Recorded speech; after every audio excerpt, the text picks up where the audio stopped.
যেখানে চুল দরকার ওখানে চুল নেই, যেখানে চুল দরকার নেই সেখানে ভরে ভরে আছে। You know what I mean. Look at my hands.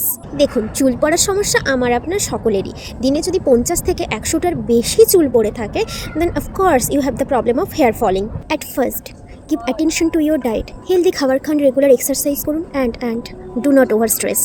PCOD বা পিসিওএসের মতো প্রবলেম আছে কিনা দেখুন, আর ইমিডিয়েটলি যে কোনো রকমের কেমিক্যাল ইউজ করা বন্ধ করে দিন, যেমন কালারিং, রিবন্ডিং, সাথে ঘুমটাও কিন্তু জরুরি। এরপরেও হেয়ার ফলিংয়ের প্রবলেম থাকলে এই টেস্টগুলো করিয়ে নিন। একটি সুন্দর হেয়ার কেয়ার রুটিন তৈরি করুন, যেমন প্রত্যেকদিন স্নানের থেকে 2-3 ঘন্টা আগে চুলের লেন্থ থেকে কিছুটা তেল দিয়ে তারপর শ্যাম্পু করে নিতে পারেন। আর চুলের জন্য কন্ডিশনার লাগানোটাও কিন্তু অনেক দরকারি। হেয়ার ড্রায়ার এড়িয়ে চলুন এবং ভেজা চুলে চিরুনি করা একদম নয়। এরপরও কোনো সুরাহা না হলে consult a doctor. He or she will confirm your problem, কি এটা ড্যান্ড্রফের কারণে, কোনো ইনফেকশনের জন্য, নাকি অন্য কিছু। এবার ডক্টরের পরামর্শ মতো মিনক্সিডিল বা আরও অন্য যদি কোনো প্রেসক্রাইবড মেডিকেশন থাকে সেসব নিতে পারে। As it is a time taking process, তো ততদিনই কিছু ঘরোয়া উপায় যেমন মেথি বাটা, অ্যালোভেরা জেল, জবা ফুলের রস, হেনা, আমলকি এ সমস্ত লাগাতে পারেন।